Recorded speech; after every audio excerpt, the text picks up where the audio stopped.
It is just so wonderful to be here today. இன்று உங்கள் மத்தியில் இருப்பதையிட்டு நான் மிகவும் மகிழ்ச்சி அடைகிறேன். It's been many years since I was in Batakalo. அநேக ஆண்டுகள் நான் இந்த மட்டக்களப்புக்கு வந்து போய். And we just feel so welcomed here today. எனவே இன்றைக்கு மிகவும் மகிழ்ச்சியோடு வரவேற்கப்பட்டதை நான் மகிழ்ச்சியோடு ஏற்றுக்கொள்கிறேன். I have 6 children. எனக்கு 6 பிள்ளைகள் இருக்கிறார்கள். And 1 wife. ஒரே ஒரு மனைவி. Bible says that you cannot serve 2 masters. வேதம் சொல்லுகிறது 2 எஜமான்களுக்கு உங்களாலே ஊழியம் செய்ய முடியாது. So 1 wife is enough. அதனால ஒரு மனைவி போதும். But she would like to share with you her greetings today too. எனவே இன்றைக்கு அவர் உங்களோடு கூட தன்னுடைய வாழ்த்துக்களை தெரிவிக்கும்படியாக கேட்டுக்கொண்டார். And also our church in Sydney, Australia. சிட்னியில இருக்கிறதான ஆஸ்திரேலியா சிட்னி பட்டணத்தில் இருக்கிறதான திருச்சபை மக்களும் உங்களுக்கு வாழ்த்துக்களை சொல்கிறார்கள். We are part of an international congregation. நாங்கள் ஒரு சர்வதேச சபையோடு இணைக்கப்பட்டவர்களாய் இருக்கிறோம். And each one sends their love to you today. எனவே எல்லோரும் அவர்கள் தங்களுடைய அன்பை உங்களுக்கு பகிர்ந்து கொள்ளும்படியாக கேட்டுக்கொண்டார்கள். It's just such a privilege to share with you the word of God. கர்த்தருடைய வார்த்தையை உங்கள் மத்தியிலே பகிர்ந்து கொள்வது என்பது மிகவும் பெரிதான ஒரு சலாக்கியம். And I'm going to just share with you first one scripture. முதலாவது நான் ஒரு வார்த்தையை உங்கள் மத்தியிலே பகிர்ந்து கொண்டு விட்டு in Psalm 85 verse 10.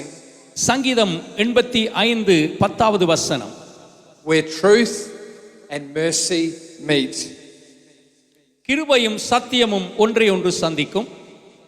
But first of all, I'm going to share with you a story. அதுக்கு முன்பதாக நான் உங்களோடு ஒரு சம்பவத்தை பகிர்ந்து கொள்ள விரும்புகிறேன். A long time ago, long before you or I were ever born. நீங்களும் நானும் உற்பத்தியாகுவதற்கு முன்பதாக பிறப்பதற்கு முன்பதாக in a town that was close to the sea. கடற்கரை ஓரத்துக்கு கடற்கரை அருகாமையிலே இருந்ததான ஒரு இடத்திலே there lived a very successful business person. ஒரு மிகவும் வியாபாரத்திலே மேன்மையான ஒரு நிலையிலே இருந்த ஒரு மனிதன் இருந்தான். His business took him to many countries around the world. உலகம் முழுவதிலும் அவனுடைய வியாபாரத்தின் நிமித்தமாக அவன் பயணம் செய்ய வேண்டி இருந்தது. But his greatest passion அவனுடைய வாஞ்சை என்னவென்றால் was not in making money, பணத்தை சம்பாதிப்பது அல்ல, but was actually in collecting pearls. அவனுக்கு விருப்பம் முத்துக்களை அவன் சேகரிப்பதுதான் அவனுடைய வாஞ்சை உள்ளதாக இருந்தது. And he had the most magnificent collection of pearls. அவனிடத்திலே மிகவும் அருமையான முத்துக்களுடைய சேகரிப்பு அவனிடத்திலே இருந்தது. But he was still looking for the perfect pearl. ஆனாலும் அவன் இன்னும் மிகவும் சிறந்த ஒரு முத்தை அவன் தேடிக் கொண்டிருந்தான். It wasn't that he wanted to become rich. அவனுடைய நோக்கம் ஒரு ஐஸ்வர்யவானாக வேண்டும் என்பது அல்ல. He was just taken by the sheer beauty and purity of these gems. இந்த முத்துக்களிலே இருக்கக்கூடியதான சுத்தம் அல்லாவிட்டால் அதிலே இருக்கக்கூடியதான ஒரு பரிசுத்தத்தை அவன் தேடிக்கொண்டிருந்தான். And over the years his collection of pearls grew to be the greatest in the world. அதற்கு பிறகு பல ஆண்டுகளுக்கு பின்பதாக அவன் சேகரித்த முத்துக்கள் தான் உலகத்திலேயே மிகவும் சிறந்த முத்துக்கள் என்று கருதப்பட்டது. Each one having its own story to tell. ஒவ்வொரு கல்லுகளும் ஒவ்வொரு சம்பவத்தை அவருக்கு உறுதிப்படுத்திக் கொண்டிருந்தது. Yet despite that, Asher wanted more.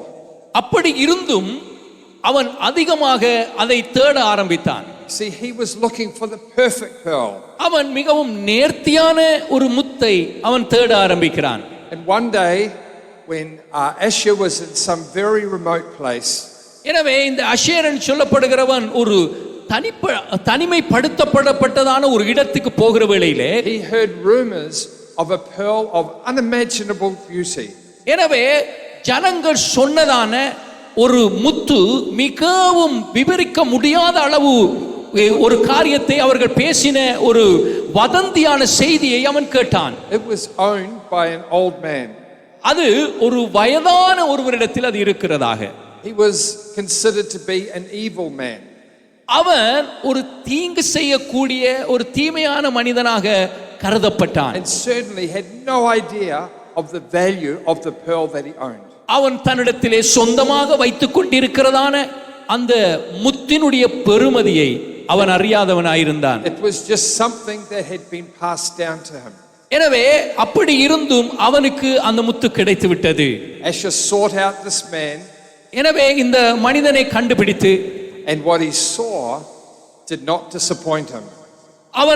அவரை பார்த்த பொழுது அது அவனுக்கு மிகவும் அதைரியத்தை உண்டு பண்ணியது. This pearl was special. அந்த கல், அந்த முத்து, அது மிகவும் விலையேற பெற்றது. It wasn't like any that he had seen before. அதற்கு முன்பதாக அவ்விதமான ஒரு அந்த கல்லை, ஒரு பெருமதியான கல்லை அவன் பார்த்ததில்லை. It was perfectly round. அது மிகவும் அழகாக உருவமைக்கப்பட்டிருந்தது. And that was rare. அது மிகவும் அரிதானது. That was what gave it its value. அதுலதான் பெருமதி காணப்பட்டது. But there was more than that. அதை பார்க்கிலும் மேன்மையாக It was like inside this pearl shone a light. அந்த முத்துக்களில் இருந்து, அந்த முத்தில் இருந்து மிகவும் பிரகாசமான ஒளி வீசியது. And for Asher it was like looking into a mirror. எனவே இந்த அஷார் என்று சொல்றவனுக்கு ஒரு முகம் பார்க்கிற கண்ணாடியிலே தன்னை பார்க்கிறதை போல அந்த முத்திலே பார்க்கக்கூடியதா இருந்தது. In that moment, அந்த வேளையில Asher knew that his search had come to an end. அந்த அஷர் என்கிற மனிதன் நினைத்தான், நான் தேடிக்கொண்டிருந்த முத்தினுடைய இதுதான் அந்த முத்து, என்னுடைய பயணம் முடிவுக்கு வருகிறது. This was the pearl he had been searching for all his life. தன்னுடைய வாழ்நாள் முழுவதிலும் அவன் தேடிக்கொண்டிருந்த முத்து அதுதான் என்று அவன் கண்டுகொண்டான். However, this was to come at a great cost. ஆனாலும் இதற்காக அவன் மிக பெரிதான ஒரு விலையை செலுத்த வேண்டியிருந்தது. The old man was evil. அந்த வயதான மனிதன் மிகவும் பொல்லாத மனிதன். He had evil intentions. அவனுடைய எண்ணங்கள் எல்லாம் தீமையானவைகளாய் இருந்தது. He hated the merchant. அவன் இந்த வியாபாரிகளை அவன் எதிர்க்கிறவனாக, வெறுக்கிறவனாய் இருந்தான். But he could see how significant this pearl was to him. ஆனாலும் இந்த முத்தானது எந்த அளவு முக்கியத்துவம் வாய்ந்தது என்பதை அறிந்து வைத்திருந்தான். So now it seemed he had his chance. இப்பொழுது அவனுக்கு ஒரு நல்லதொரு சந்தர்ப்பம் அமைகிறது. To make himself extremely rich. அவன் தான் பெரிய ஒரு பணக்காரனாக மாற வேண்டும் என்கிற ஒரு எண்ணம் அவனுக்குள் வந்தது. Or to humble Asher. இல்லாட்டால் அந்த அஷார் என்கிற மனிதனை தாழ்மைப்படுத்த வேண்டும் என்கிற எண்ணம் அவனுக்குள் வந்தது. So he named his price. எனவே அந்த முத்துக்கு ஒரு விலையை அவன் நிர்ணயித்தான். It was amount of money that would financially ruin Asher. எனவே அந்த பண தொகையானது அஷாரை பொருளாதார நிலையிலே மிகவும் பாதிக்கக்கூடிய ஒரு தொகையாய் இருந்தது. So Asher was faced with a decision. எனவே அஷார் ஒரு தீர்மானத்துக்கு வர வேண்டி இருந்தது. To own this pearl would mean he would have to sell everything. இந்த முத்தை அவன் தனக்கு சொந்தமாக்க வேண்டுமானால் அவன் தன்னிடத்திலே இருக்கிற எல்லா சொத்துக்களையும் வித்தாக வேண்டும். His house, அவனுடைய வீடை விற்க வேண்டும். his total collection, அவன் தான் சம்பாதித்த எல்லா முத்துக்களையும் விற்க வேண்டும். and everything else he owned. அவனுக்கு சொந்தமாயிருந்த எல்லாவற்றையும் அவன் விற்க வேண்டியவனாயிருக்கிறான். Yet he did not hesitate for even a moment. எனவே அவன் கொஞ்சம் கூட தயக்கம் காண்பிக்காமல், The beauty of this pearl overshadowed everything. எனவே அந்த முத்தினுடைய பிரகாசமும் அந்த பெருமதியும் எல்லாவற்றையும் மிஞ்சி அவன் ஒரு தீர்மானம் எடுக்க வைத்தது. This would be his achievement. எனவே இதுதான் அவன் பெற்றுக்கொள்ளக்கூடிய உச்சிதம் என்று எண்ணினான். This would be his legacy. அதுதான் அவனுடைய உயர்வு என்று எண்ணினான். And so when he returned home, he sold everything. அவன் வீட்டுக்கு திரும்பி வந்த பிறகு அவன் தன்னுடைய எல்லா உடைமைகளையும் விற்றான். With nothing left but the clothes on his back. எனவே அவனிடத்தில் இருக்கிற அந்த அவனுடைய பையில் இருக்கிற ஆடைகளை தவிர சகலத்தையும் விற்று விட்டான். But with a heart full of anticipation. எனவே அவனுடைய உள்ள முழுவதிலும் ஒரு எதிர்பார்ப்போடு கூட இருந்தது. Asher made his way back to the old man. இந்த அஷர் அந்த வயதான மனிதனை நோக்கி பயணம் செய்தான். And he paid the price. அந்த முத்துக்கான விலையை கொடுத்தான். The transaction was done. அந்த பண பரிமாற்றங்கள் எல்லாம் நடந்து முடிந்தது. The pearl was now his. இப்பொழுது அந்த முத்து இவனுக்கு சொந்தமாகியது. Of course, Asher's friends were astonished by what he had done. எனவே அஷருடைய நண்பர்கள் எல்லாம் அவன் செய்ததை கண்டு அதிர்ச்சி அடைந்து போனார்கள். They could not understand why he would pay so much. அவர்களாலே புரிந்து கொள்ள முடியவில்லை ஏன் இவ்வளவு பெருமதியான பணத்தை அவர் இதற்கு கொடுத்து இதை வாங்கி இருக்கிறார். But Asher knew he had made the right choice. ஆனாலும் அஷர் தான் சரியான தீர்மானத்தை எடுத்ததாக அவன் அறிந்திருந்தான். This was not just a gem. இது ஒரு சாதாரண ஒரு முத்து மாத்திரமல்ல. This was everything that he loved. அவன் நேசித்த எல்லாமே அவன் அதில தான் கண்டான். He had found a treasure. அதிலே ஒரு பொக்கிஷத்தை அவன் பார்த்தான். And it was far greater than any wealth. மற்ற எல்லா சொத்துக்களை பார்க்கிலும் இதை 5 மடங்கு அதிகமாக பார்த்தான். Asher felt like this pearl had been his all the time. எனவே ஏசர் நினைத்தான் அந்த முத்தானது தன்னோடு எப்பொழுதும் இருக்கும் என்று நம்பினான். But it had been lost. ஆனால் அது It had been lost. அது தொலைந்து போனது. And now he had paid the ransom price. இப்பொழுது அதற்காக அவன் பணம் செலவழிக்க வேண்டியிருந்தது. Of course, I think you know the story is one of the stories that Jesus told. இது ஆண்டவராகிய இயேசு கிறிஸ்து சொன்ன கதைகளிலே அல்லவிட்டால் உவமைகளில் ஒன்றாக மாறுகிறது. We find it in Matthew chapter 13. மத்தேயு 13வது அதிகாரத்திலே நாங்கள் இதை பார்க்கிறோம். The kingdom of heaven is like a merchant on the lookout for a great pearl. எனவே பரலோக ராஜ்யம் என்பது ஒரு முத்துக்களை தேடுகிற வியாபாரிக்கு ஒப்பாய் இருக்கிறது என்று அங்கே சொல்லப்படுகிறது. And when he discovers it, அதை அவன் கண்டுபிடிக்கும் பொழுதோ he sells everything he owns and buys it. அவன் தனக்கு உண்டான எல்லாவற்றையும் விற்று அவன் அதை பெற்றுக் கொள்கிறான். Now we know that Jesus was the master at telling stories. உங்கள் எல்லோருக்கும் தெரியும் ஆண்டவராகிய இயேசு உவமைகளை கதைகளை சொல்வதிலே மிகவும் சிறந்தவர் என்று. And each story conveyed a spiritual truth. ஒவ்வொரு உவமைகளும் எங்களுக்கு ஆவிக்குரிய சத்தியத்தை புகட்டுகிறது. But this story was different. ஆனால் இந்த உவமையானது வித்தியாசமானது. It was unlike his other parables. மற்ற உவமைகளை போன்ற ஒன்று அல்ல இது. Because in this story, ஏனென்றால் இந்த உவமையானது Jesus is talking about himself. இயேசு கிறிஸ்து தம்மை பற்றி அங்கே பேசுகிறார். That's right. உண்மைதான். He's talking about himself. தன்னை குறித்து இயேசு இங்கே பேசுகிறார். And in this story, we get a glimpse into the deepest part of his emotions. இந்த உவமையிலே தம்முடைய வாஞ்சைகளை தன்னுடைய உணர்ச்சிகளை எல்லாம் அவர் இந்த உவமையிலே வெளிப்படுத்துகிறார். It's like stepping into a holy place. பரிசுத்தமான அந்த ஸ்தலத்துக்குள்ளே கடந்து போகிற ஒரு சம்பவத்தை குறித்து அங்கே பேசுகிறார். Where we discover his deepest emotions. எனவே நாங்கள் இங்கே அவருடைய ஆழமான அந்த உணர்ச்சியை வாஞ்சையை அங்கே கண்டுகொள்ள முடியும். In this story, Jesus is talking about him leaving heaven in search of a treasure. எனவே இந்த உவமையிலே ஆண்டவராகிய இயேசு கிறிஸ்து தம்மை பற்றி சொல்லுகிறார். பரலோகத்தை விட்டு இந்த முத்துக்களை தேடி அவர் பூமிக்கு வந்ததை வெளிப்படுத்துகிறார். Come and live amongst us humans.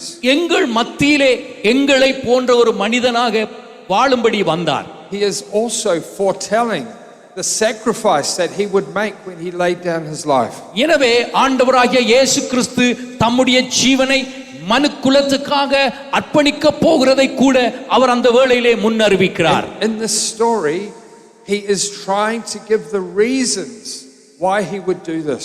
எனவே இந்த உவமையிலே அவர் சொல்கிறார் இதை வாங்குவதற்காக அவர் ஏன் அந்த அளவு செய்கிறார் என்கிற காரணத்தையும் அதிலே வெளிப்படுத்துகிறார். In this story we find out what matters most to Jesus. எனவே இந்த உவமையிலே ஆண்டவராகிய இயேசு கிறிஸ்து எது மிகவும் முக்கியமானது என்பதை மிகவும் வலியுறுத்தி கூறுகிறார். To understand this, we have to know how relentless Jesus is in seeking after the lost. எனவே இந்த உவமையின் ஊடாக எவ்விதமாக இழந்து போன ஒன்றை ஆண்டவராகிய இயேசு தேடுவதற்கு மிகவும் கவனமுள்ளவராய் இருக்கிறார் என்பதை நீங்கள் பார்க்க முடியும். Those who have been downtrodden by the enemy. சத்துருவினாலே இழக்கப்பட்டவர்கள், இழந்து போனவர்கள், தள்ளப்பட்டவர்கள். Those whose lives have been wrecked by sin. எந்த மனிதனுடைய வாழ்க்கை உருக்குலைக்கப்பட்டிருக்கிறதோ, by hurt, by pain. வேதனைகளோடும் கண்ணீரோடும் காணப்படுகிறதோ. In this story, Jesus describes his unconditional love. இந்த உவமையிலே ஆண்டவராகிய இயேசு தம்முடைய நிபந்தனைகளே இல்லாத அன்பை காண்பிக்கிறார். And his determination to pay the ultimate price. இதற்கு செலுத்த வேண்டியதான அந்த உயர்ந்த விலையை செலுத்துவதை குறித்து தன்னுடைய விருப்பத்தை அங்கே வெளிப்படுத்துகிறார். There's something you need to know about the story. இந்த உவமையிலே இன்னும் சில காரியங்களையும் நீங்கள் அறிந்து கொள்ள வேண்டும். If Jesus is the merchant, இயேசு ஒரு வியாபாரி, who is the pearl? முத்து யார்? Who is the pearl? யார் அந்த முத்து? Think about it. இதை குறித்து நீங்கள் யோசியுங்க. It's you. நீங்கள் தான் அந்த முத்து. It's me. அது நான் தான் அந்த முத்து. It's you. நீங்கள். It's you. அது நீங்கள் தான். Right at the back, it's you. பின் வரிசையில் இருக்கிறீர்களே, நீங்கள் தான் அந்த முத்து. You. நீங்கள் தான். Pearl. நீங்கள் தான் அந்த முத்து. Some, of course, interpret this story differently. ஒரு சிலர் இந்த உவமையை வித்தியாசமாக வரைவிலக்கணம் செய்திருக்க முடியும். They say that we are the merchant. நாங்கள் தான் வியாபாரிகள் என்று சொல்லி இருக்கக்கூடும். That we pay the ultimate price. நாங்கள் தான் அதற்கான விலையை செலுத்த வேண்டும் என்று சொல்லி இருக்கக்கூடும். I understand they're describing the cost of discipleship. எனவே ஊழியம் சீஷர்களுக்காக சீஷர்கள் அப்படியான விலைக்கிரயம் கொடுத்தார்கள் தான். But I cannot believe that is what Jesus is saying in the story. ஆனால் இந்த உவமையிலே இயேசு சொல்லுகிற காரியத்தை அவர்களால் செய்ய முடியவில்லை. It's only Jesus that paid the ultimate price. இயேசு மாத்திரமே மனு குலத்தை விடுவிக்கிறதுக்கு தேவையான விலைக்கிரயத்தை கொடுக்கக்கூடியவராய் இருந்தார். It says in Philippians chapter 2. பிலிப்பியர் 2வது அதிகாரம். I'll just paraphrase this a little. ஒரு சில வசனங்களை மாத்திரம் நான் அதிலே காண்பிக்க விரும்புகிறேன். It says there, even though Jesus was God, அவர் தேவனாக இருந்தும் he did not insist on staying in heaven as God. எனவே அவர் அந்த தேவனாய் இருப்பதை ஒரு கொள்ளையாடின பொருளாக எண்ணி பரலோகத்தில் இருந்து விடாமல், But he came down to this world as a humble servant. அவர் தம்மை தாமே தாழ்த்தி இந்த பூமிக்கு ஊழியம் செய்ய வந்தார். Even when it meant he had to die a cruel death. எனவே மிகவும் ஒரு கொடூரமான மரணத்தை தான் சந்திக்க போகிறேன் என்பதை அறிந்தும் அவர் வந்தார். So you can see it was not us that made the sacrifice. எனவே நாம் பார்க்கிறோம் அந்த பலியை நாம் செலுத்தவில்லை, அது அவர் செலுத்துவதற்கு மாத்திரமே உரியவராய் இருந்தார். It was Jesus. அது இயேசுதான். And in doing so, அதை செய்யும் பொழுது he took us out of the hands of the evil one. அவர் அப்படி அந்த விலைக்கிரயத்தை கொடுத்ததனால பொல்லாங்கனுடைய கரத்திலே இருந்து அவர் எங்களை விடுதலையாக்கக்கூடியவராய் இருக்கிறார். It's what the Bible calls redemption. இதைத்தான் பரிசுத்த வேதாகமம் மீட்பு என்று இரட்சிப்பு என்றும் சொல்லுகிறது. We being in the hands of the enemy. எனவே நாம் எல்லோருமே சத்துருவினுடைய கரங்களில் இருந்தோம். He hurt us. அவன் எங்களை வேதனைப்படுத்தினான். He abused us. அவன் எங்களை தவறாக உபயோகித்தான். But thank God that the wonderful and glorious Jesus came and became our savior. ஆனாலும் கர்த்தருடைய பரிசுத்த நாமத்துக்கு ஸ்தோத்திரம். கர்த்தராகிய இயேசு கிறிஸ்து உங்களையும் என்னையும் விடுதலையாக்கும்படியாக இந்த பூமிக்கு வந்தார். கரங்களை தட்டி ஆண்டவருக்கு நன்றி செலுத்துவோம். He paid the price. அந்த விலையை அவர் கொடுத்து விட்டார். And now we belong to him. நாம் இப்பொழுது அவருக்கு சொந்தமானவர்களாய் இருக்கிறோம்.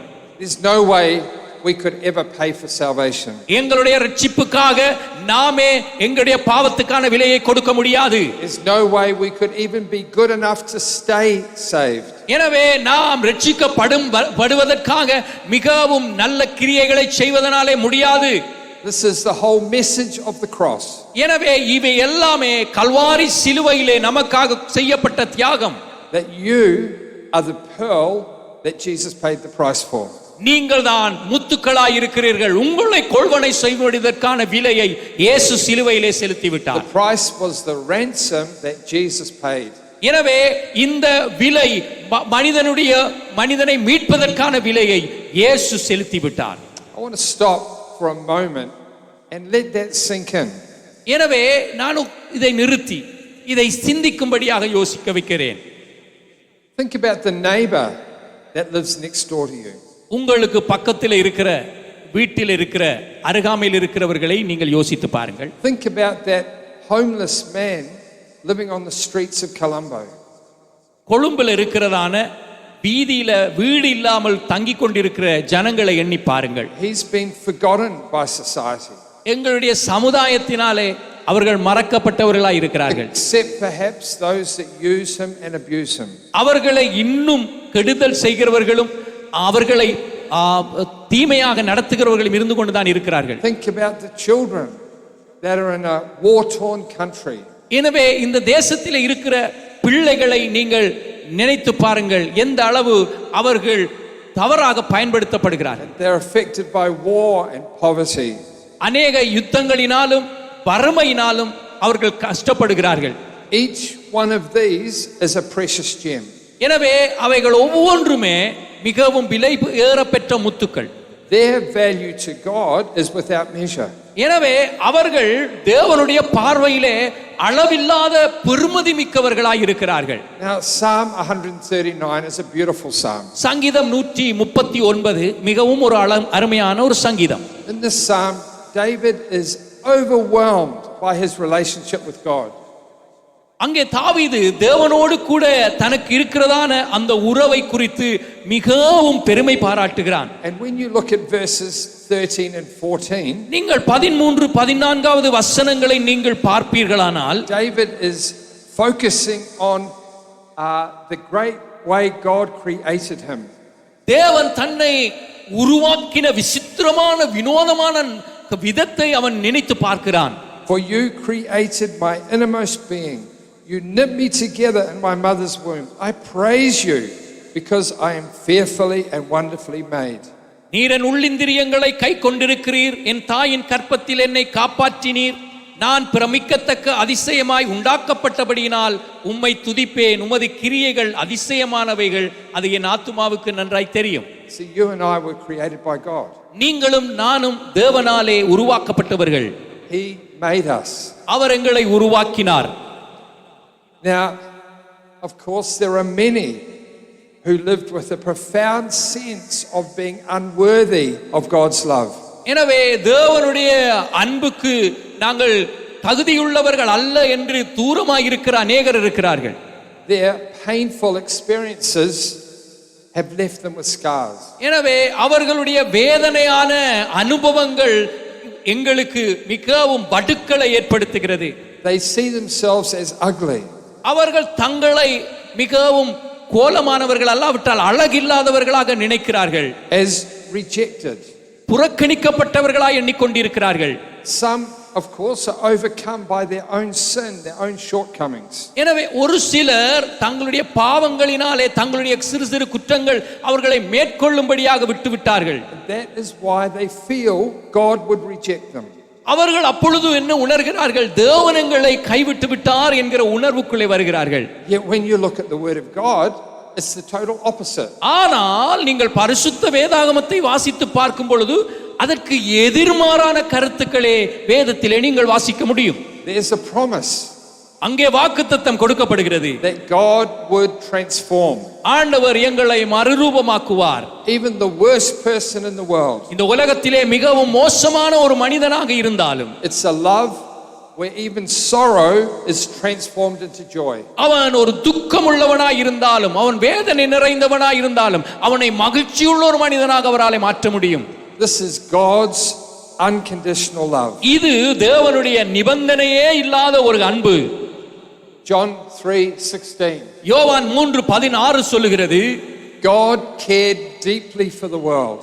தேவன் இந்த உலகத்தின் மேலாக மிகவும் அன்புள்ளவராயிருந்தார். To the extent he offered his only son. அந்த நிமித்தமாக அவருடைய அன்பை விஸ்தாரமாக்கினபடியினாலே தம்முடைய ஒரே பேரான குமாரனை கொடுத்தார். And anyone who trusts in him யாரெல்லாம் அவர் மேலே விசுவாசம் வைக்கிறார்களோ will not face destruction but have everlasting life. அவர்கள் கெட்டு போகாதபடி நித்திய ஜீவனை அடையும்படியாக அவர் திட்டம் வகுத்தார். There's another beautiful verse in Isaiah 61 verse 3. ஏசாயா 61 3வது வசனம் ஒரு அழகான வரியை சொல்லுகிறது. to grant to those who mourn in Zion எனவே a beautiful headdress instead of ashes. துயரப்பட்டவர்களுக்கு சீர்படுத்தவும் அவர்களுக்கு சாம்பலுக்கு பதிலாக சிங்காரத்தையும் துயரத்துக்கு பதிலாக ஆனந்த தைலத்தையும் கொடுப்பது என்று சொல்லப்பட்டு தொடர்ந்தும் சொல்லுகிறது. The oil of joy, the oil of gladness instead of mourning. எனவே அங்கே சொல்லப்படுகிறது உங்களுடைய துக்கம் எல்லாம் சந்தோஷமாக மாறுகிறது. Now, to help you understand this, I need to explain to you how pearls are made. எனவே இதை நீங்கள் புரிந்து கொள்ளும்படியாக உங்களுக்கு உதவி செய்யும்படியாக இந்த முத்துக்கள் எவ்விதமாக உருவாக்கப்படுகிறது என்பதை நான் உங்களுக்கு காண்பிக்க விரும்புகிறேன். This will help you understand the story. இந்த காரியத்தை நீங்கள் விளங்கினால் நான் சொல்லுகிறதான சம்பவம் அல்லாவிட்டால் உவமை நன்கு விளங்கும். But first of all, I have to share a story of my childhood. எனவே இதற்கு முன்பதாக என்னுடைய சிறு பிராயத்தில் இருந்ததான என்னுடைய வாழ்க்கை சம்பவம் ஒன்றை நான் உங்களுக்கு சொல்லுகிறேன். Now, I'm not sure if this is the same for you. எனவே எனக்கு தெரியாது எனக்கு இருந்த மாதிரி தான் உங்களுக்கு இருந்ததோ எனக்கு தெரியாது. Maybe some of you older people could understand this. ஒருவேளை கொஞ்சம் வயதில முதிர்ந்தவர்கள் நான் சொல்லுகிற காரியங்களை நீங்கள் புரிந்து கொள்ள முடியும். But I remember as a child, எனவே நான் சிறு பிள்ளையாக இருந்தபோது usually at the start of the year, my mother would buy me a new pair of school shoes. எனவே என்னுடைய வருடத்தின் ஆரம்பத்திலே என்னுடைய அம்மா எனக்கு புதிதாக காலணிகளை வாங்கி கொடுப்பார்கள். But these are not shoes that were built for comfort. எனவே இந்த காலணிகள் ஒரு சௌகரியத்துக்காக உருவாக்கப்பட்ட காலணிகள் அல்ல.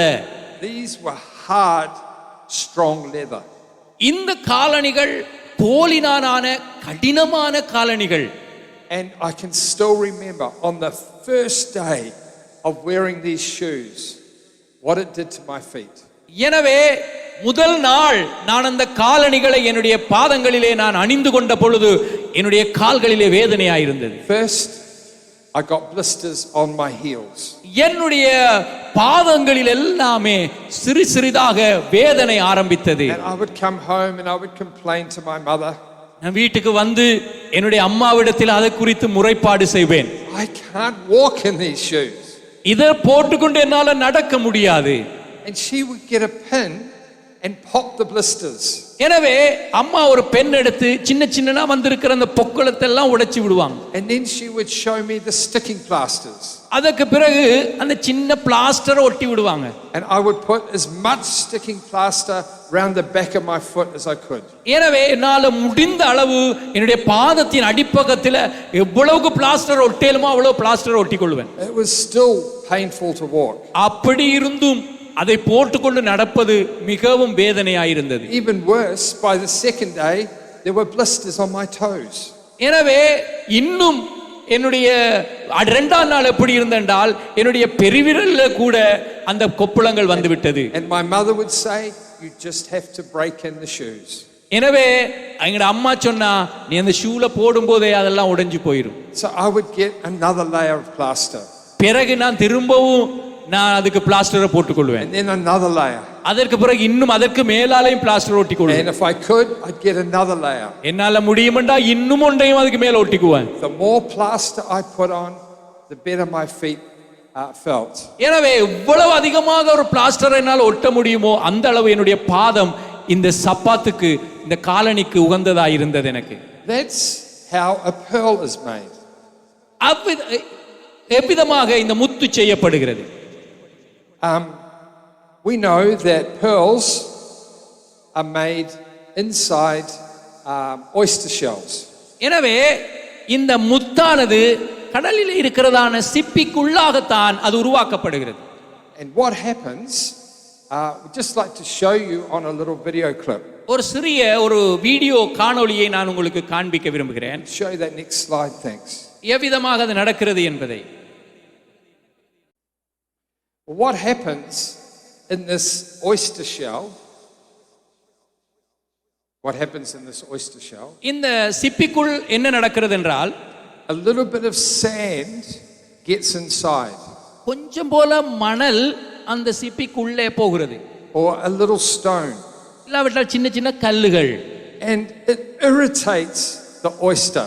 எனவே இந்த மண்ணு கல் எல்லாமே இந்த சிப்பிக்கு ஒரு அதுக்கு ஒரு கிச்சு கிச்சு போல உணர்ச்சியை உண்டாக்கி விடுகிறது. And the oyster like gets a bit of sticking plaster. எனவே இந்த சிப்பிக்குள்ளே ஒரு பிளாஸ்டர் மாதிரி ஒன்று வைத்துக் கொண்டிருக்கிறது. It's not really sticking plaster. அது உண்மையாவே பிளாஸ்டர் இல்ல. It's a substance called nacre. நேக்கோ என்கிறதான ஒரு சுரப்பி அதுக்குள்ள இருந்து வருகிறது. And it covers this little irritation. எனவே இந்த சிறு சிறு அரிப்பை கட்டுப்படுத்துவதற்கு அது இந்த கல்லுகளை மண்ணுகளை மூடிக்கொள்கிறது. But of course it's not enough. எனவே அது போதாது. And as time goes on, நாள் போக போக போக the oyster applies more and more of this white substance. எனவே இந்த சிப்பியானது நாள் போக போக இந்த வெள்ளை நிறமான சுரப்பியை சுரந்து அதை மூடிக்கொண்டே வரும். And from this substance a pearl is created. எனவே அந்த சிப்பியினுடைய அந்த சுரக்கிறதான அந்த வெள்ளை சுரப்பியிலிருந்து தான் இந்த முத்து உருவாக்கப்படுகிறது. So what is a pearl then? அப்படியானால் அந்த முத்து எவ்விதமானது? It's just really oysters making something beautiful out of an irritation. எனவே இந்த முத்து எவ்விதமாக உருவாக்கப்பட்டது? அந்த சிப்பி தனக்கு உண்டான அந்த பிரச்சனைக்கு ஒரு ஒரு ஒரு சுரப்பியை சுரப்பதனாலே நாட்கணக்கிலே அதுதான் சிப்பியாக அந்த முத்தாக மாறுகிறது. It's like turning a problem into a sparkling treasure. எனவே அதற்கு பின்பதாக அது வெளிச்சத்தை பிரகாசிக்க கூடியதான ஒரு பொக்கிஷமாக மாறிவிடுகிறது. And a hurt becomes a beautiful gem. எனவே அந்த வேதனை அந்த நெருக்கம் ஒரு மிகவும் ஒரு அருமையான ஒரு முத்தாக வெளிவருகிறது. So think about the hurts that have been in your life. எனவே உங்களுடைய வாழ்க்கையிலும் உங்களுக்கு உண்டாகிற வேதனைகளை நினைத்து பாருங்கள். And what God wants to do is cover those hurts with his unconditional love. அப்படியான வேதனையான உங்களுடைய வாழ்க்கையில தேவன் தம்முடைய எந்த விதமான நிபந்தனையும் இல்லாத அந்த அன்பினாலே அதை அவர் மூடிக்கொண்டே வருகிறார். And then more unconditional love. அதிகமாக அந்த நிபந்தனை இல்லாத அன்பை உங்களுக்கு பொழிந்து கொண்டே வருகிறார். It reminds me of a verse in the Bible in Psalm 30 verse 5. சங்கீதம் 30:5 எனக்கு இந்த வேளையிலே ஞாபகம் வருகிறது. Weeping may stay for the night, but joy comes in the morning.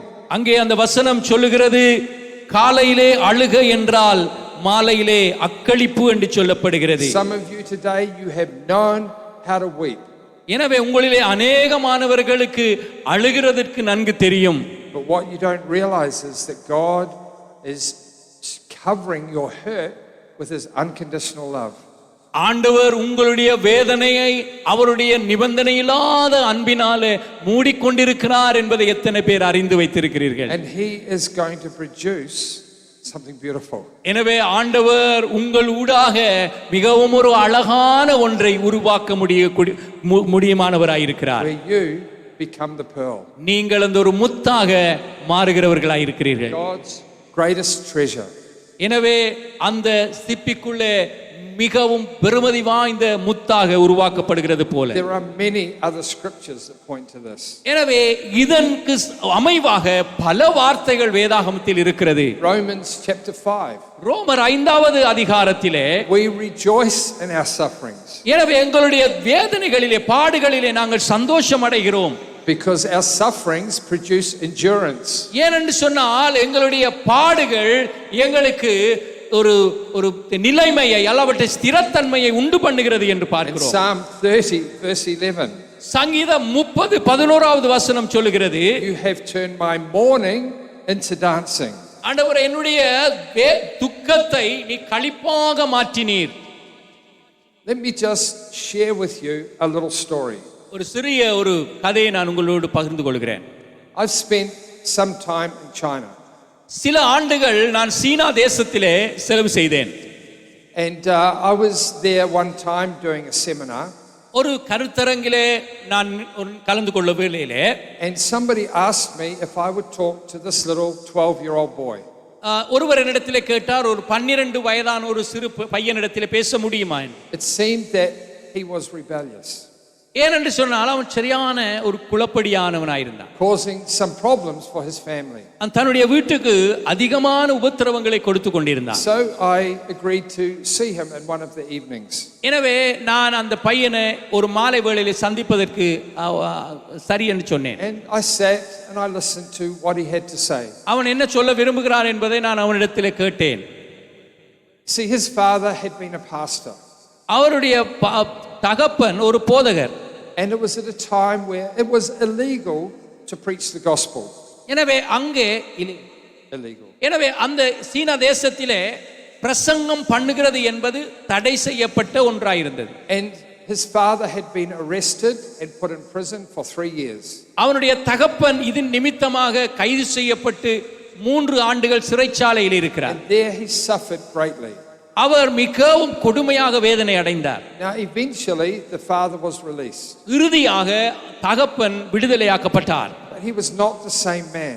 ஆனால் அவர் திரும்பி வரும்பொழுது முதல் இருந்த மாதிரியான மனிதனாக He இல்லை. had become bitter. அவர் மிகவும் சிறந்த மனிதனாய் He வந்தார். turned his back on God. He turned his back on God. அவர் தேவனுக்கு தன்னுடைய முதுகை காண்பித்தார். No longer would he preach the gospel. அவர் சுவிசேஷத்தை பிரசங்கித்தவர் போல இப்பொழுது இல்லை. No longer would he follow Jesus. அவர் இயேசு கிறிஸ்துவை இனிமேலும் அவர் பின்பற்றவில்லை. That man was a good provider for his family. அந்த தகப்பன் தன்னுடைய குடும்பத்துக்கு எல்லாவற்றையும் கொடுக்கக்கூடியவராய் இருந்தாலும், But in other ways he was not a good father. மற்ற பக்கத்திலே அந்த தகப்பன் குடும்பத்துக்கு நல்ல தகப்பனாய் இருக்கவில்லை. He was angry. அவர் கோபம் உள்ளவராய் இருந்தார். He was resentful. அவர் மிகவும் பாவம் செய்தவராய் இருந்தார். He was a bitter man. அவர் கசப்புள்ளவராய் இருந்தார். Well, as I'm talking to this boy, இந்த பையனோடு நான் பேசும் பொழுது and I'm pointing him to the cross, நான் அவனை சிலுவைக்கு நேராக அவனுக்கு சுட்டி காட்டினேன். where Jesus took our sin, இயேசு எங்களுடைய பாவங்களை சுமந்த போது, where he paid the ultimate price, எங்களுக்கு செலுத்த வேண்டிய விலை கிரயத்தை அவர் செலுத்தினதினாலே, and he also took our hurt and our pain. எங்களுடைய துக்கத்தை எங்களுடைய வேதனைகளையும் அவர் சுமந்து கொண்டார். And I asked him if he would like to kneel at the cross with me. எனவே அவரிடத்திலே கேட்டேன், என்னோடு கூட இந்த சிலுவைக்கு முன்பதாக முழங்காற்படியிடுவாயா? And there I saw him place some stones at the cross.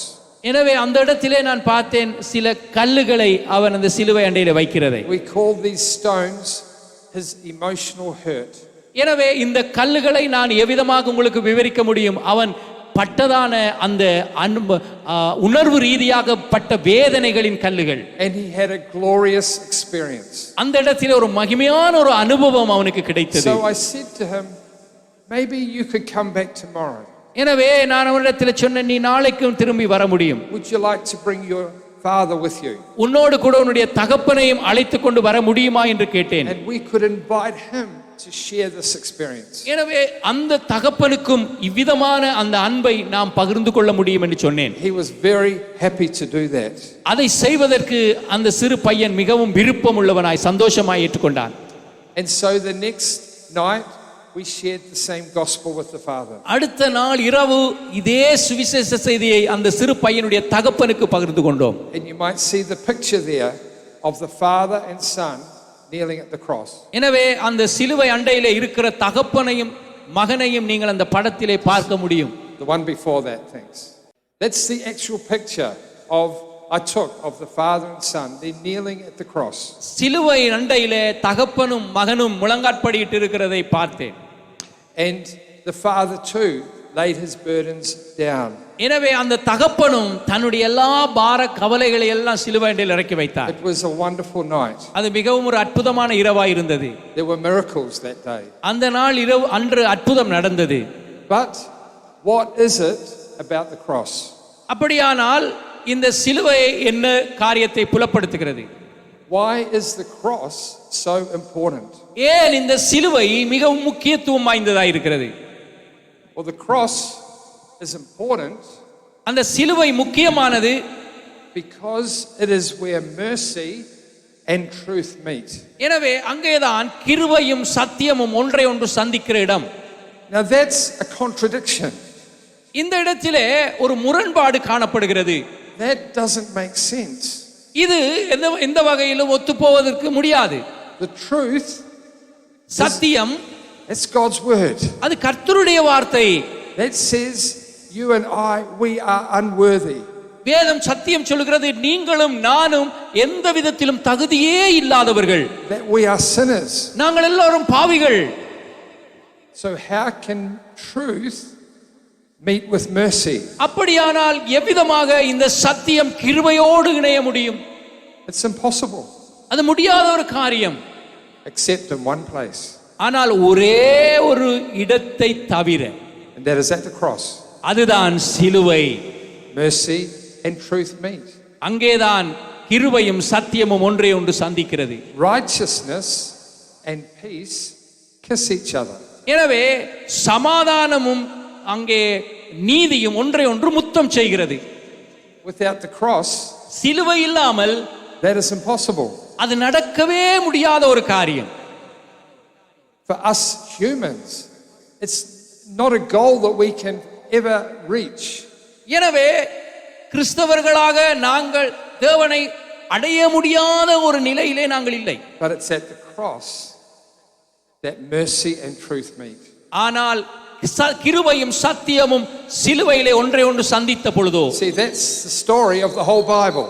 எனவே இதுதான் வேதாகமம் முழுவதிலும் இருக்கிற சம்பவம். The Old Testament points to the cross. எனவே பழைய ஏற்பாடு சிலுவையை குறித்து காண்பிக்கிறது. In fact, without the cross there is no Bible. எனவே சிலுவை இல்லாமல் வேதாகமம் இல்லை. There is no gospel. அங்க சுவிசேஷமும் இல்லை. There's no salvation. இரட்சிப்பும் இல்லை.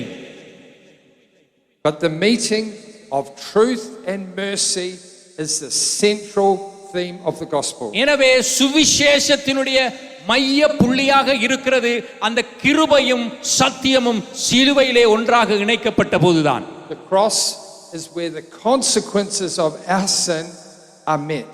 எனவே அங்கே அந்த சிலுவையிலே தான் நமக்கு வரவேண்டியதான சகலவிதமான பாடுகளினுடைய முடிவும் உண்டானது. And they are dealt with. The consequences are dealt with. எனவே அங்கேதான் எங்களுக்கு வரவேண்டியதான தண்டனை அங்கே செலுத்தப்பட்டது. And we can receive mercy. அப்பொழுது நாம் கிருபையை பெற்றுக்கொள்ள முடியும். Which gives us peace with God. தேவனுடைய சமாதானத்தை நாம் பெற வைக்கிறது. Peace with ourselves. எங்களுக்குள்ள சமாதானம் உண்டாகிறது. Peace with our family. மனிதர்கள் குடும்பத்தோடு சமாதானம் உண்டாகிறது. Peace with our community. சமுதாயத்தோடு சமாதானம் உண்டாகிறது. If you don't have the cross, சிலுவை இல்லாவிட்டால் you don't have anything. இதில் எதுவுமே நம்மிடத்தில் கிடைக்காது. I want you to look for a moment at the prayer that Jesus prayed in the Garden of Gethsemane. Gethsemane என்கிறதான இடத்திலே இயேசு ஜெபித்த ஜெபத்தை நான் உங்களுக்கு காண்பிக்க விரும்புகிறேன். Jesus fell on his face and prayed this prayer. ஆண்டவராகிய இயேசு முகம் குப்புற விழுந்து இந்த ஜெபத்தை ஏறெடுத்தார். It was just hours before he would be crucified. அவர் சிலுவையிலே அறையப்படுவதற்கு முன்பதாக பிதாவினிடத்திலே வேண்டுதல் செய்கிறார். God, if there's some other way, please find it. எனவே எவ்விதமாக வேறு ஒரு இதற்கு வேறு வகையான ஒரு திட்டம் இருந்தால் அதை கண்டுபிடிங்க.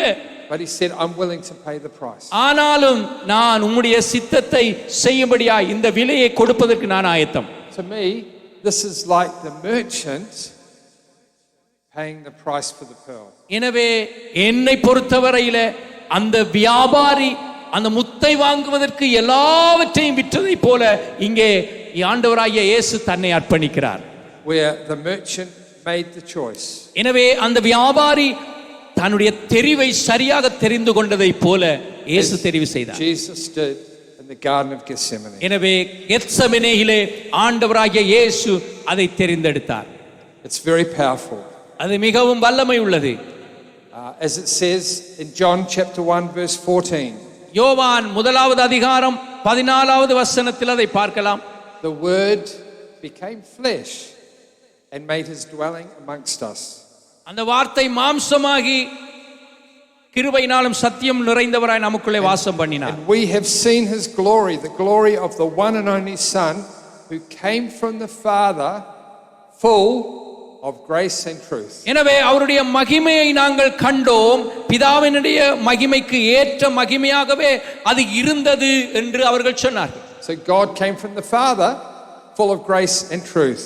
எனவே பிதாவாகிய தேவனுடைய கிருபையோடும் சத்தியத்தோடும் நமக்குள் அவர் வந்து வாசம் பண்ணுகிறார். This was his whole purpose for coming to the earth. எனவே இந்த பூமிக்கு வருவதற்காக பெரிதான ஒரு நோக்கத்தோடு தான் இயேசு இந்த And it's பூமிக்கு why it வந்தார். says in Hebrews that we can come boldly before the throne of God. அதனாலே தான் எபிரேய நடபடிகளிலே நாம் வாசிக்கிறோம் அவருடைய கிருபாசன தண்டைக்கு நாங்கள் தைரியத்தோடு கூட வர முடியும் என்பதை.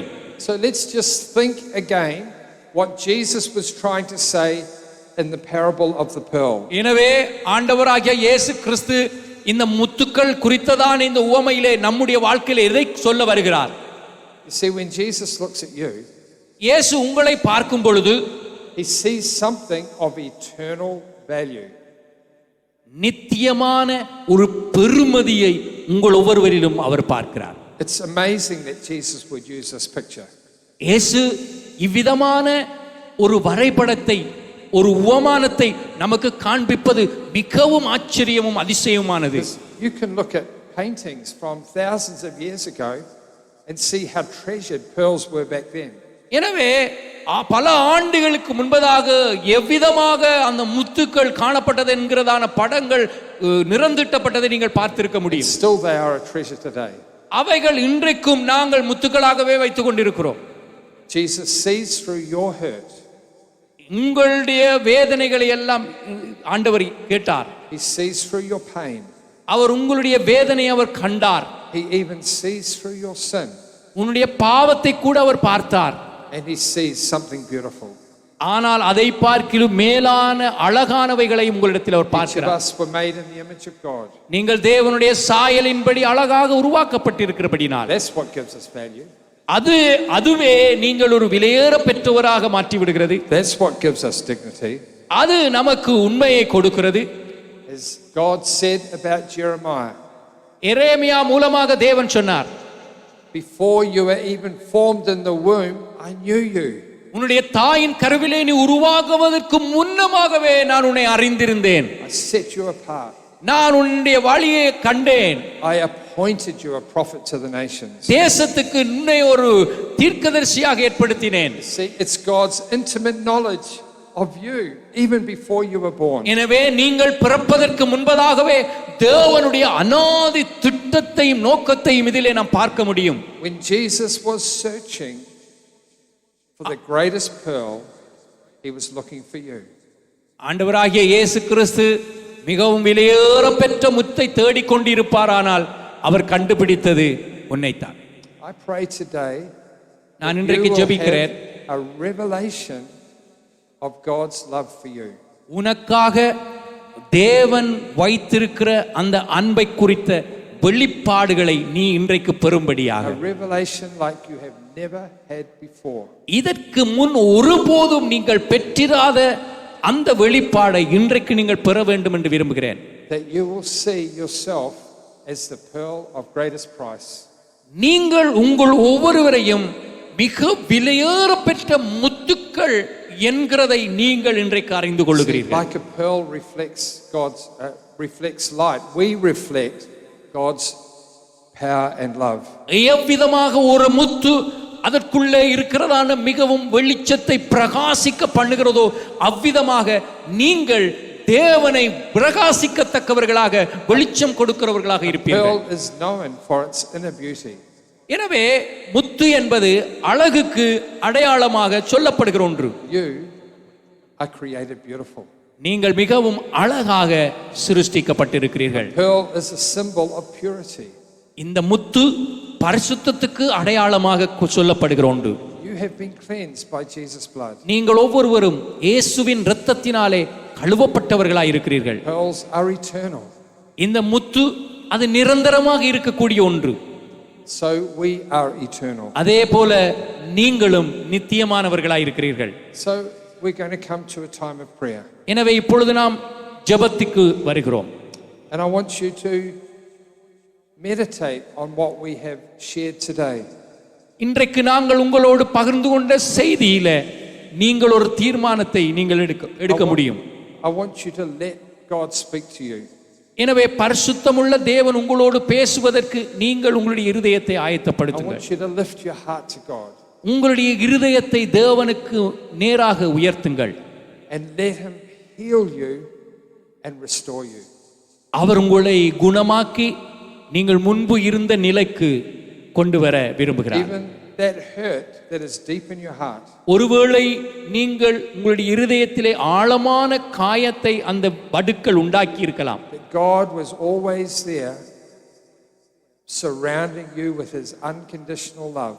ஆண்டவர் எப்பொழுதுமே தம்முடைய நிபந்தனை இல்லாத அன்போடு கூட உன்னுடைய இருதயத்தை சூழ்ந்து கொள்ள உன்னை சூழ்ந்து கொள்ள விரும்புகிறார். Believe it in Jesus' name. இயேசுவின் நாமத்தினாலே நீங்கள் அதை விசுவாசியுங்க. So let's turn our attention to God. எனவே தேவனை நோக்கி நம்முடைய கவனத்தை செலுத்துவோம். And maybe even when you leave this place today, இன்றைக்கு ஒருவேளை இந்த இடத்தை விட்டு நீங்கள் கடந்து போனாலும் you'll look at the hurt and the pain that you've experienced. இதுவரையிலும் நீங்கள் அனுபவித்த உங்களுடைய உள்ளங்களில் இருக்கிற துக்கங்களை வேதனைகளை நீங்கள் பார்க்கும் பொழுது And you realize that from it, God has made something beautiful and something strong. நீங்கள் இங்கிருந்து போகும் பொழுது ஆண்டவர் என்னுடைய வாழ்க்கையிலே ஒரு அழகான ஒரு சிருஷ்டிப்பை உருமாற்றத்தை ஏற்படுத்தி இருக்கிறார் என்கிற நம்பிக்கையோடு போக முடியும். We could have the musicians come. இப்பொழுது நீங்கள் ஜெபிக்கிறவர்கள் வர முடியும். In a minute, I'm going to pray. அதற்கு முன்பதாக நான் ஜெபிக்க விரும்புகிறேன். And then there may be others that feel you need to have particular prayer about what we've talked about. எனவே அதற்கு பிறகு உங்களுக்கு தனிப்பட்ட ரீதியில எனக்கு இதற்காக ஜெபம் தேவை என்று நீங்கள் விரும்புவீர்களானால் உங்களுக்காக தனிப்பட்ட ரீதியிலே நாங்கள் ஜெபிக்க For விரும்புகிறோம். healing from these hurts. எனவே உங்களுடைய காயங்களிலிருந்து இன்றைக்கு ஒரு குணமாக்குதலை கர்த்தர் கொடுக்க விரும்புகிறார். And you'll be welcome to come to the front. எனவே நீங்கள் முன்பதாக வருவதற்கு உங்களை நான் வரவேற்கிறேன். A member of the ministry team will pray for you. இங்கே உங்களுக்காக ஊழியர்கள் ஜெபிப்பதற்கு ஆயத்தமாக யாவரும் எழுந்து நிற்போம். உங்களுக்காக ஜெபிப்பதற்கு ஊழியர்கள் ஆயத்தமாக இருக்கிறார்கள். Let me pray. உங்களுக்காக முதலாவது நான் ஜெபிக்க விரும்புகிறேன். Our dear gracious heavenly Father, இரக்கமுள்ள பரலோக தகப்பனே, we love you so much. உம்மை நாங்கள் மிகவும் அதிகமாக நேசிக்கிறோம். At times it's been hard when we have been hurt. ஆண்டவரே, நாங்கள் வேதனைப்படுத்தப்படுகிற வேளையிலே கடந்து போகிற காலங்கள் மிகவும் கடினமாய் இருக்கிறது. And we have been in pain. ஆண்டவரே, வேதனையோடு நாங்கள் இருக்கிறோம். But God, you are always there. ஆண்டவரே, நீர் எப்பொழுதும் எங்களோடு இருக்கிறீர். And your desire was to just cover us and cover us and cover us with your love. உம்முடைய அன்பினாலே எங்களை போர்த்து மூடி எங்களை அரவணைத்துக் கொள்ள விரும்புகிறீர். And to bring out of this pain something beautiful. ஆண்டவரே, இந்த வேதனை ஊடாக என்னை ஒரு அழகான ஒரு முத்தாக நீர் மாற்ற விரும்புகிறீர். We surrender these hurts to you. ஆண்டவரே, எல்லா வேதனைகளையும் துக்கத்தையும் நாங்கள் உம்முடைய பாதத்திலே வைக்க விரும்புகிறோம். Even the hurt of our own shortcomings. ஆண்டவரே, என்னுடைய குற்றங்களினால் பாவங்களினாலே உண்டான காயங்களும் கூட Where we have failed.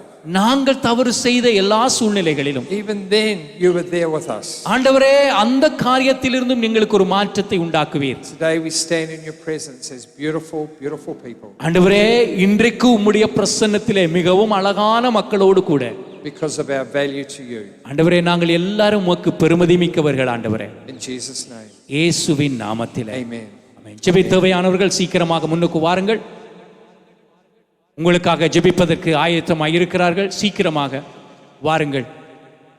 யாரோடெல்லாம் கர்த்தருடைய ஆவியானவர் இந்த காலவேளையிலே இடைப்பட்டு பேசி இருக்கிறாரோ,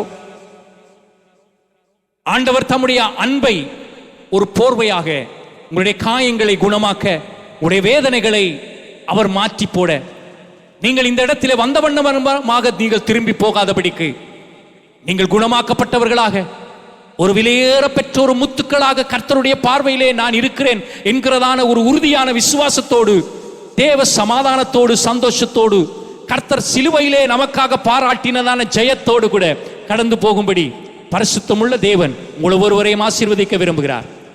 இதை தவிர யாருக்கெல்லாம் தனிப்பட்ட ஜெபங்கள் தேவையோ நீங்களும் இவர்களுக்கு பின்பதாக வாருங்கள். கர்த்தருடைய ஒரு தொடுதல் ஒன்று உங்களை உடைய வாழ்க்கையிலே மாற்றத்தை உண்டு பண்ணுவதற்கு போதுமானதாக இருக்கிறது. கர்த்தருடைய ஆவியானவர் இந்த காலவேளையில் உங்கள் மத்தியிலே செயலாற்றி கொண்டிருக்கிறார். எனவே சீக்கிரமாக வாருங்கள். கர்த்தர் உங்களை ஆசீர்வதிப்பாராக.